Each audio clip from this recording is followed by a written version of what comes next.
Welcome back to the Christianity and Business Podcast, an initiative of the RTW Dunham College of Business at Houston Baptist University.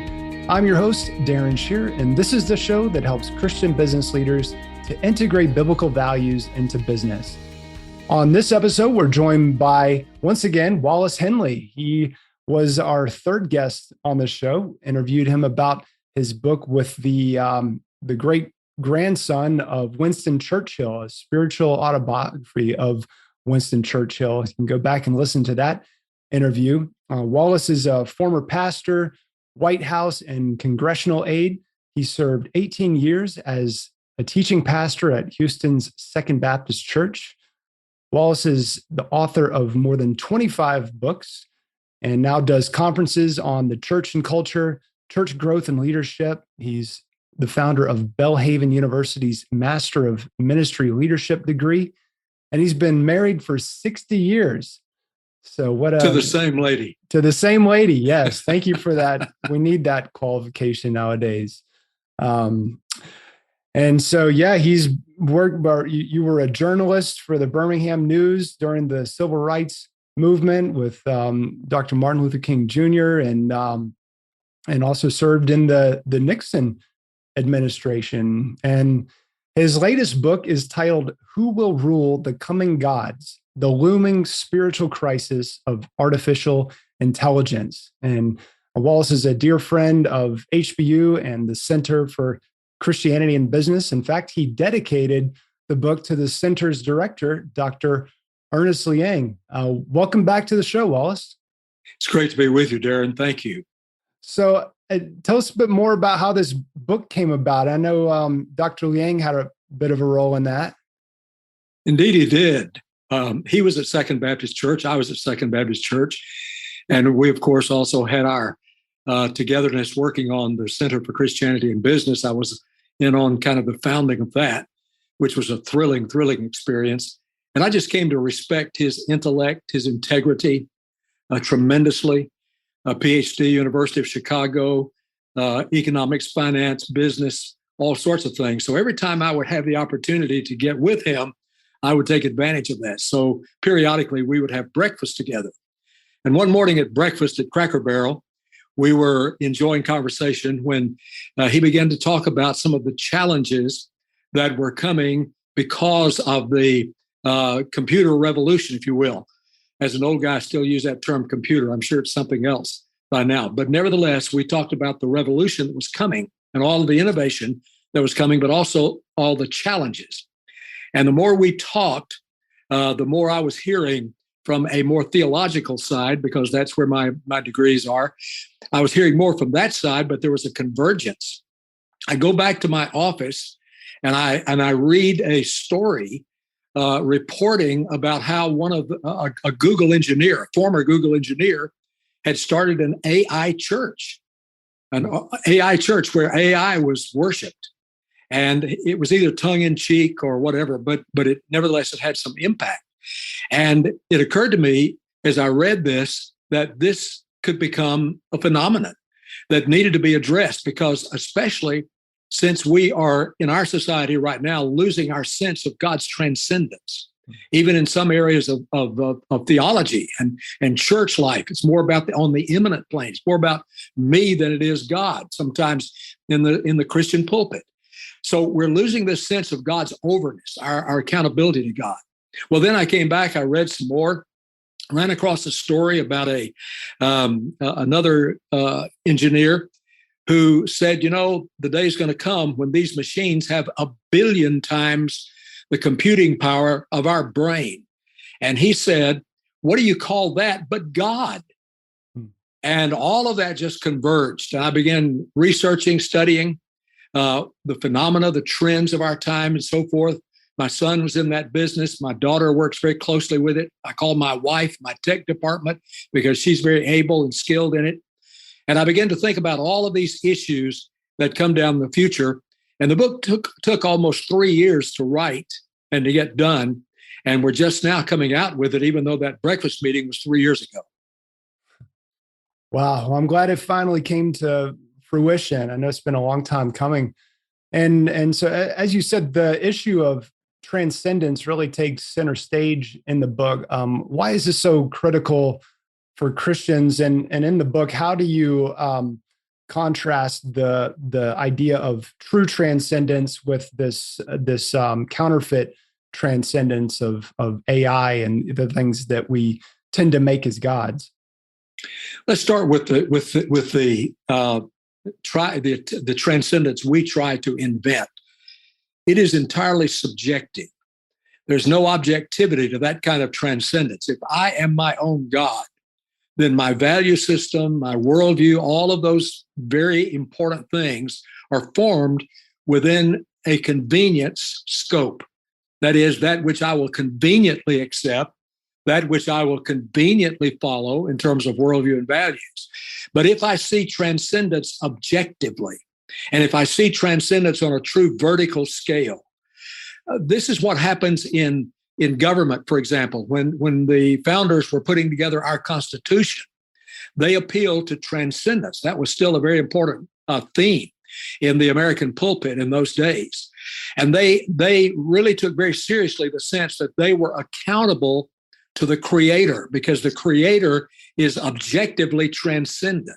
It was not simply an accountability to themselves. They could stretch. In fact, they were. When it came to slavery, they were stretching, and they knew it. In fact, Thomas Jefferson was sort of combined his subjectivity with the objectivity when he said, "I tremble when I remember that God is just and that his justice will not be requited forever."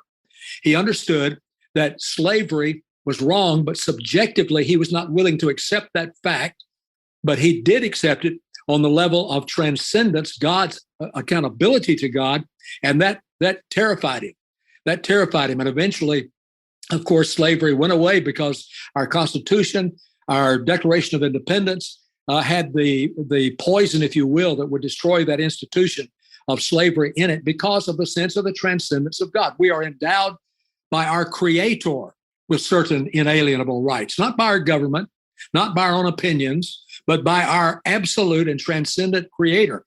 And therefore, we are accountable to the Creator. So governments have no right to rule over people as if they were God, because governments themselves have to face the issue of transcendence. Now, this applies not only for nations, it applies for businesses. There's always somebody or something that has to shape the transcendent view of those businesses.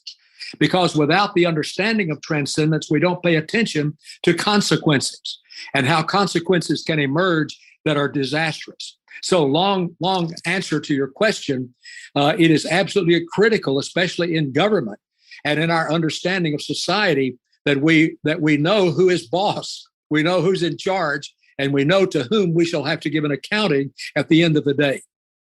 Yes. So when you talk about artificial intelligence, are you talking about robots becoming conscious, self-aware, kind of taking over humans, and humans bowing down to robots? Or are you talking about what some might consider more innocuous or helpful forms of technology, like an algorithm that helps you decide where to eat tonight? Or are you talking about all of that? Well, to some extent, all of it, but the little algorithms that help me every single day, I'm not ready to say that they've become my gods. They've become counselors and advisors. And sadly, sometimes I receive them as absolute. If it says eat here, that must be the absolute perfect place to eat. But I think more in terms of the questions that begin to come into my mind. That morning, Dr. Liang and I had that breakfast meeting, and I went immediately to my study and just began to think about some of the issues. For example, the great question behind my book is, who wires ethics into those machines? Who wires a value system into those machines? Who wires into those machines a limitation? Because eventually machines, as we know, can begin to develop themselves. They can become self-creating, and at some point, if there's no limitation, then that self-creativity can become very dangerous. And I've seen others who thought about this, who raised the issue, what if the machines at some point come to the level that they can say, human beings are the problem on this planet, so we've got to obliterate human beings. I know that sounds like far out science fiction, but I think it's an issue we need to think about. This is why I talk about the danger of this without an understanding. So therefore, I asked the question in the book, what is the worldview that prevails in Silicon Valley?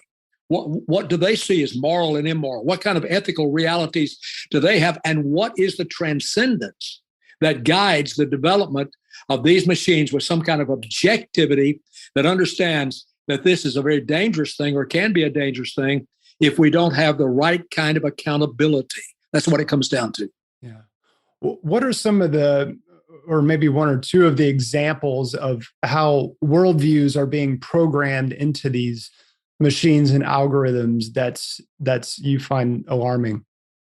Well, if you have a purely secular approach to the creation of a machine and its abilities to decide, to decipher, to interpret, and so forth, then you move very quickly into pure utilitarianism. And this, I think, is one of the greatest dangers. It's a danger now in our culture politically, as the sides contend over what's best and so forth. When we reject transcendent values, then we're beginning to deal with a utilitarian approach to life. What works best becomes the transcendent value. And sometimes what works best, what worked best for Hitler were all those very modern ovens by which he could obliterate the Jewish race. I explored this with Jonathan Sands in our book on Churchill. We explored that in quite a bit of depth, how the Nazis were always rejoicing over their technologies, celebrating their technologies, but those technologies were for the obliteration of an entire race of people. So what kind of transcendent accountability did the Nazi have? What kind of transcendent accountability do the makers of what is emerging in our society as a very powerful force, what are their transcendent values? This is so important. Yeah. And what is some of the pushback that you get on this from Christians that maybe say, okay, well, let's settle down. It's not that bad. It's these are just tools. These are just they're just giving us more information. Like, for example, I was just I know that you cited Yuval Harari in your book, and he used the example of the Scottish Widows Fund, where when they were trying to decide how to care for these widows of the Scottish clergymen, what he was saying is they didn't go pray about it, or they probably did pray about it, but what they ultimately ended up doing was using some actuarial tables from the time, and were able to figure out, the death rates and how much longer the widows were living, and almost to the dollar were able to forecast how much money they needed. There wasn't a sense that it was like a prophetic word from God, but so he's using this as, again, utilitarianism. It's we're using this is just something that's going to be helpful to us. What are the kinds of pushback do you get, and just shake us out of our complacency on this issue and help us realize what we're dealing with here? Well, this goes to the heart of motive, and a utilitarian motive is one that says my life will be better off if you're doing well. So out of that utility, I will care for you based on my valuation of you. That is extremely dangerous. But if I say to you that you deserve this because you are, irrespective of what will happen to me and what will happen to society, you are of worth. In fact, in another of those discussions about a British charitable fund, there was a debate about the role of the church in it. And one of the secular people in the room said, let's think about what happens if we extract the church from this whole thing. Then we become strictly utilitarian. And again, that leads to a more of a Nazi view an anti-Christian view than a Christian view. But I would also say to the church in this time, one of the things that disturbs me, and one of the reasons we've lost the sense of transcendence, is because the pulpit has turned more horizontal than it is vertical. And by that, I mean the psychological pulpit. And I was a psychology major, so I'm not griping about that in the absolute sense. But I am saying we've become the therapeutic pulpit. We've become the how to get rich pulpit, how to be happy pulpit, and so on. And that message of transcendence has been excluded so often from the type of preaching that goes on today. There's very little transcendence in it. And I'm very concerned. I was in the Nixon White House. I'm very concerned about power holders who see only the utility side of the issue. And so consequently, if there's not some kind of absolute truth there, and I know the next question is, well, whose is it? Whose truth is it? Whose transcendence is it? And we can talk about that. But if there's not some kind of absolute truth there that goes beyond the pragmatic, that goes beyond what is best for me, then we're in a great deal of danger. Yeah. Is it the power of suggestion that is what makes us uncomfortable and rightly so in a lot of ways?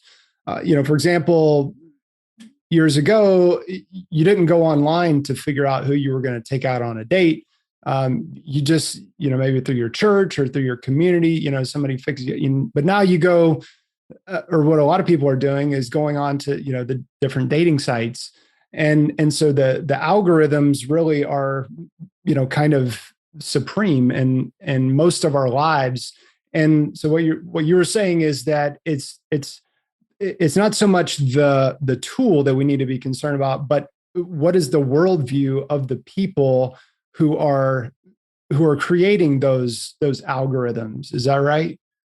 Yes, and that worldview needs to be something beyond themselves and the utility of the machine. Had I had that available in 1958 when I met my wife, if I had one of those available, or she had, and we'd checked them out and compared, whether or not we were compatible, we probably would have laughed because we're so very, very different. And we've learned how to live in those differences in a very positive way so that they become very productive in our lives over these 60 years. And it would concern me if I had gone on a strictly utilitarian basis in my pursuit of her. I loved her from the first day.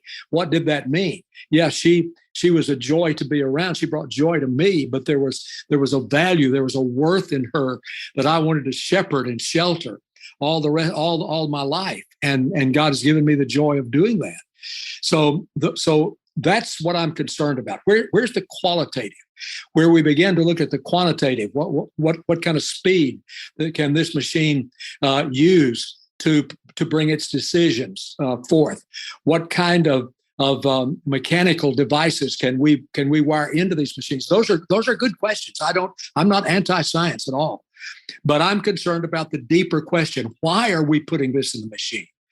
Some years ago, my wife and I were in England, and I was teaching there for some time. So we had learned to ride the subways and all the tubes and so forth in London, and we were going to a place where we were staying about 20 miles north of London. So we went to Euston Station, and we found out, after making a terrible mistake, we found out that we had gotten on a local, which meant that, we'd go the 20 miles, but it would stop at every stop. On one of those stops, and this was probably about 10 o'clock at night, one of those stops, about 7 or 8 young men got on the train. And quite honestly, they were quite loud, and they were somewhat combative. And I began to be very concerned about that. Thank God we were able to get off the train before anything happened. But it occurred to me, if somebody told me those young men and all their energy had just come from a prayer meeting, would I have felt differently about it? This is what I'm talking about. Do we understand that? Do we understand that somehow there's got to be something transcendent that makes us wire into the machines a transcendent system of values that has accountability attached to it? I think most people would feel so. One example that's been going on, or at least a lot of people think it's been going on, is Facebook giving more preference to certain political ads than others.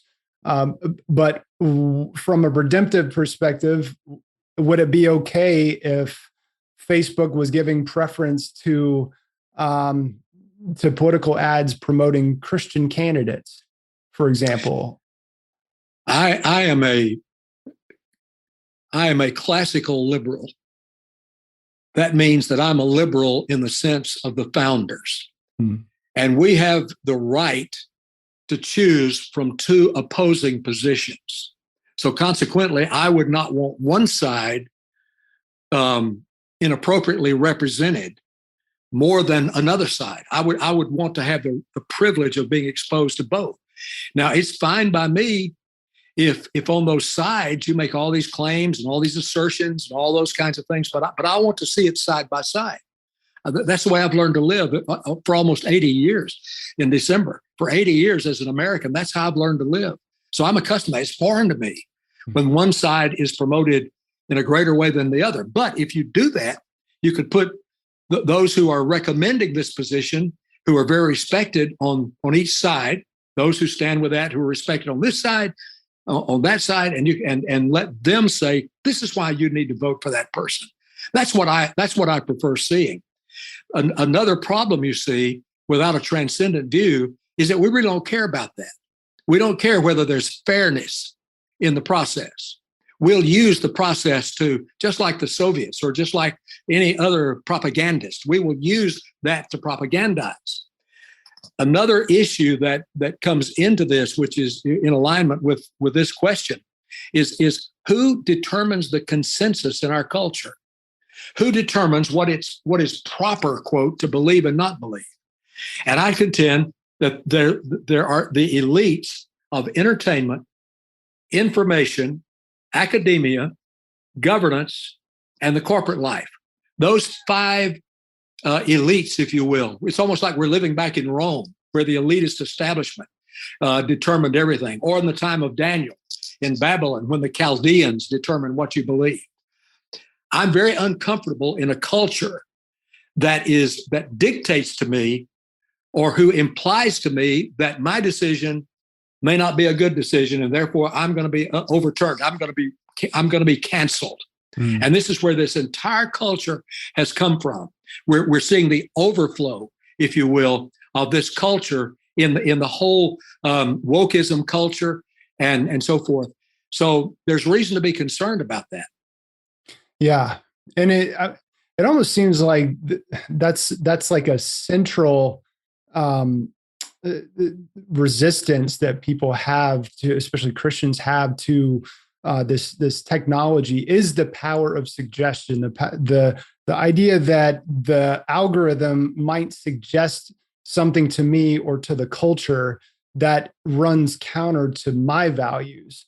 But that's the question, is who gets to, because if it's not an algorithm, it's not a website suggesting, like, the Facebook algorithm's not suggesting the candidate to you, TV will, or, whoever is got the most to put into direct mailings, somebody is going to suggest it.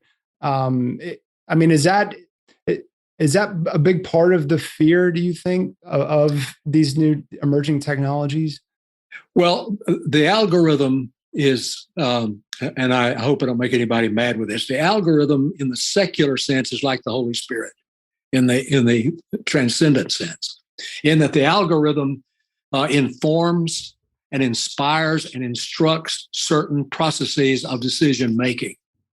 If I've received the Lord, I've received the Holy Spirit, and the Holy Spirit will direct that. But here's the issue. How do I know? Mm-hmm. How do I know whether this transcendent view is right, this one wrong? How do I know that? Well, the question is also always the fruit that comes from a decision to act. What is the fruit? And the fruit is that which edifies, that which strengthens. Yes, it corrects and it leads and it guides, but it does so in the context of agape love. And this is another incredibly important issue. We only know agape love in the context of transcendence. Agape love is love that has no strings attached to it. And so the motives behind agape love are to bear fruit in another person's life as well as my own life, and to bear fruit in society. So how does that work in a machine that may come to dominate our culture and society even more than it is now? Yeah. I was just meeting with a group of guys for Bible study this morning, and the Wesleyan quadrilateral came up in the conversation. And for anyone who's not familiar, it's this idea that there's really four parts to the Christian life and navigating Christian truth. You got Christian tradition, history, and so forth, reason, the word, and I'm drawing a blank on the fourth one. Help me out here, Wallace. I know you know the fourth. Oh, you'll have to refresh me, I'm afraid. Let's see. The word, tradition, reason, and experience. Yeah. And experience, yes. So it's basically everyone's got their own algorithm, right? Exactly. And so but we should be concerned about algorithms that are being manipulated. They're not so fair as we would expect them to be, if they were truly fair. Right. And so, but they are tools. I mean, there are so many, again, we don't want to fall back into utilitarianism, but some algorithm somewhere is going to be helping to inform we're going to base our decisions on something.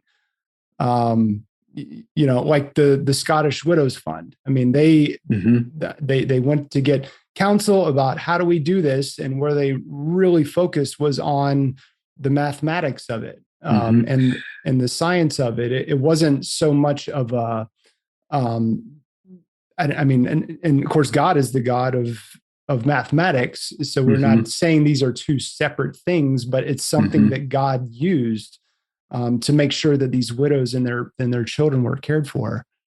Exactly. But what if you have a machine and you begin writing something, and that machine says, all of a sudden, and I don't want to be a hypocrite here. Every book I've written, well, not every book, but the last 10 or 12, I've written on a computer device of some sort. And I was in the news business, 1973 at the Birmingham News, when we transitioned to computer operations. So I helped bring that about. So I don't want to be a hypocrite about this. But what if you're writing and all of a sudden your computer screen pops up, not allowed.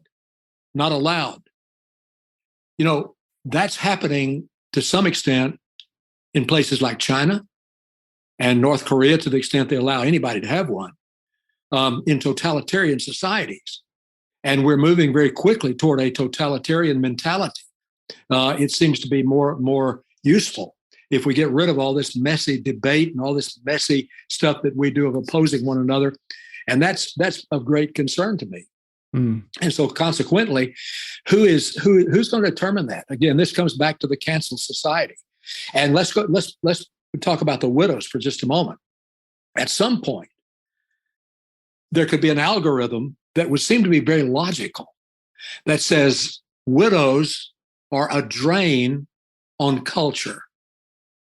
And so therefore, why would we want to feed them? Why would we want to enable them to continue to live? In Hitler's day, I'm sure an algorithm would have said the Jews are holding back the survival of the fittest and evolution. They're not contributing to the evolution of the human being. They're a downturn. That's what he preached. So what if they had computers that would respond like that because somebody programmed that into it? These are the things that concern me. What is driving that in the heart of the person who's building this machine? Yeah. Well, that's certainly the question we need to be asking ourselves. So it sounds like you're okay with the technology itself, but the question is, who is programming the technology, right? Because I guess what's a little bit scary about this, or a lot scary about this, is we're not just going from theism to to AI and dataism. There's humanism. So we're basically, we haven't really dealt with kind of getting man off the throne, and so how are we going to get the the algorithm and the technology off the throne if man is already on the throne, or if man still thinks he's on the throne but has actually enthroned something else? Yeah, yeah. And this is what happened in the Garden of Eden. God loves us so much that he made us in his image, which means that we have freedom. And he knew the consequences that would come from that freedom. I tell people all the time, it would have been so simple if there had been just one tree in the garden, but there were two trees in the garden. But there would have been no freedom without two trees, because you had to be able to choose between two very opposite trees, good, or the knowledge of good and evil, or the tree of life. How are you going to live? Which one are you going to choose? You've got that choice. God has given you that freedom. We've got to eat off the right tree. We've got to eat off the tree of life. And the knowledge comes. The knowledge comes. I respect knowledge greatly. I'm so grateful that I can write a 200 or 300 word page, 300 page book on a computer, because I can very quickly go over to a search while I'm looking for material that would have taken me weeks in another period. I'm grateful for that. I'm going to use that technology. But what is qualitative about it? Where does that come in, and not just the quantitative side? These are the issues we've got to face, or we're going to be right where George Orwell said we were going to be, or Aldous Huxley. 1984, we've kind of passed that date now, but so many of the trends, he was prescient. And of course, he was looking at Russia under communism and describing what the outcomes would come there. Brave New World, Huxley here, he talks about the same types of things that from a different perspective. We need to take these seriously.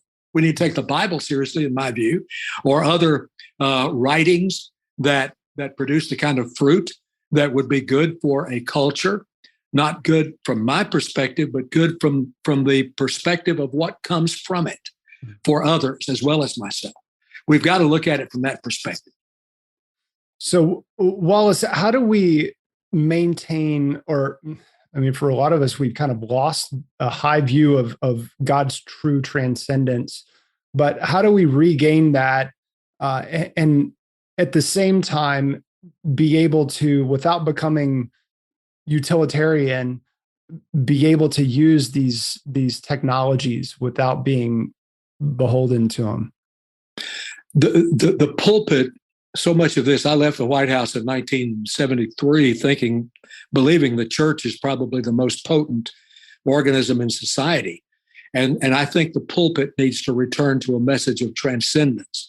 That message was lost, for example, in the churches of the Deep South during the slavery period, and denominations were formed around preserving slavery because people forgot about transcendence. So the pulpit failed in that time, and the pulpit may be failing us now as well. Secondly, it's got to be inculcated in homes. Families need to be aware. Churches ought to encourage their families to make a home a worldview institute where we're conveying values into our children and the future generations. I think those are two very definite actions that need to be taken right away to call the society back to the understanding of God's transcendence. Yeah. What about kids? This just popped in my head. Like we're working with a Christian author on teaching computer coding to kids. How optimistic are you about God's people moving into Silicon Valley and computer programming and so forth? Well, I know that there are people already there. And I know that there are people, for example, Otis Graff, who wrote the foreword to my book, Who Will Rule the Coming Gods.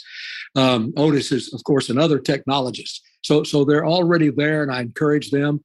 And I think one of the things that could happen was the thing that happened to me in the White House. I was a young secular liberal, if you will, working in the White House, wondering what I believed about God and different things. Although I'd been to seminary, trained to be a pastor, but I'd become very disillusioned in the civil rights issues that I saw the church was not addressing. So I became a young secularist in a sense. But I started going to a prayer group that met on Thursday mornings at 7:30 in the West Wing, just a group of people, 12 to 20 people. Sometimes Billy Graham would come and other great name people, but it was usually just those of us from the staff. Somebody asked me, do you think we ought to invite Chuck Colson? And I laughed in their face. I said, Colson will blister us if we invite him to a prayer meeting. And I found myself some years later having the privilege of helping him form Prison Fellowship. So this prayer group that met on Thursday mornings became a dynamism of spiritual life inside that White House.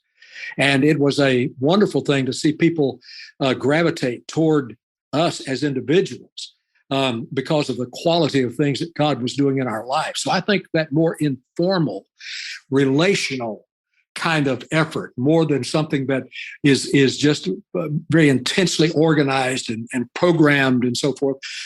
Computer folks, and I'm a computer person in the sense of using it, computer folks are very intentional in our function. So we've got to relax and recognize that God has formed us for relationship, and out of relationships, find one another, strengthen one another, edify one another, encourage our witness within the organization, and see what God does with that. Yeah.